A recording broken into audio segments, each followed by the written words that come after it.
So Fortnite has had a good amount of anime mythics ever since Chapter 2 Season 8. So in this video, I'll rank all 9 of them from worst to best. But before we get into it, I'd appreciate it if you'd subscribe to me 6,000 subs by the end of the year. Now without further delay, let's get into it. In 9th place is the Paper Bomb Kunai from Chapter 2 Season 8, and this really isn't close. This thing was just horrible. It only did 35 damage a hit, which on a list like this is basically just tickling the person. You also couldn't throw it that fast, so it's not like you could spam it to stack up damage. It also could attach to something and make it explode after a bit if no one's nearby. So it's not even good for destroying builds with the explosion because there's a delay. It does have a good damage radius because it's an explosive, but that really doesn't matter when it only does 35 damage, so it was just horrible all around. In 8th place is the Todoroki Ice Wall from Chapter 4 Season 4, and this thing did no damage at all. It instead formed a huge ice wall, and it could be used as protection. And it spawned very fast, so if you really need cover fast, it could help there. And in zero builds, it can be very useful, but in builds, you could just build yourself and without wasting an item slot. When it spawns, it sends anyone in the spawn radius flying, so if people are in front of you, it could make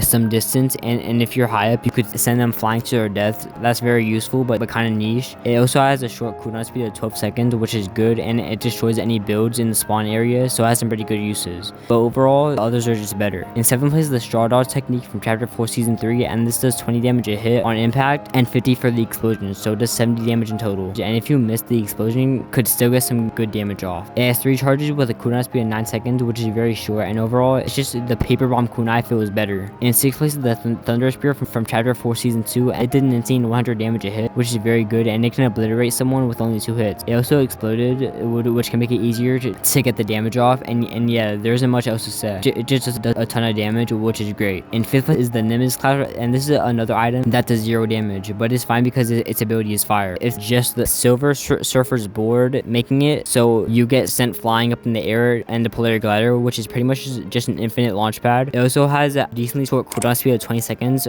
for how good the ability is, and when you get sent flying up, you destroy any builds in your path, so even if you're trapped inside a building, you can easily get out in those situations. And if there's a build fight, it makes it 10 times easier to knock down. Just a fire item all around. In 4th place is Hollow Purple from Chapter 4 Season 3, and this is a great 100 damage a hit, and it takes a bit to charge up, but it's fine because it has the added effect of obliterating any builds it hits, which is great for getting into boxes and knocking people down. It has 3 charges before it depletes, and a short cooldown of 20 seconds in between shots. Overall, it's a fire item and very fun to use, but compared to the other 2 items like it on the list, it's just insanely weak. In 3rd place is the ODM gear from Chapter 4 Season 2, and this combines the Spider-Man movement with the very powerful melee item to create one of the best mobility / melee items ever added to the game. The swinging movement is of course fire and can be used pretty much forever, and it sends you very far. And the swords you have amazing range, so it's very hard to miss, and they do an insane 70 damage a hit, and there's like no risk using them because you can just swing above someone, lunge down, slice them, then repeat because it sends you back up, and you can just kill someone really easily with it. So it's the best of both worlds, being an amazing mobility and damage item. In 2nd place is the Kamehameha from Chapter 3 Season 3, and this does 100 damage for the explosion and 40 for if you get hit by the beam. So if you hit someone directly, it can just pretty much immediately kill them. It has amazing range as well, but it takes a while to charge up in midair, and it can leave you open, but its insane damage makes up for it. Overall, it's such a cool and fun item to use. But in 1st place is the Deku Smash from Chapter 4 Season 1, and this does 150 damage for a close hit and 100 for a far hit, but it doesn't really matter because the Aftershock does 100 damage, so you just kill them immediately whether it's close or not. So it's just an instant kill item, which is already OP,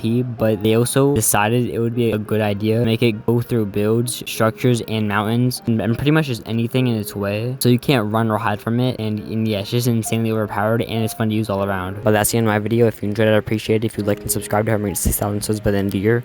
Also, comment on the video in the future. And lastly, cash me has as much money you can get, but less than fun to me. Goodbye.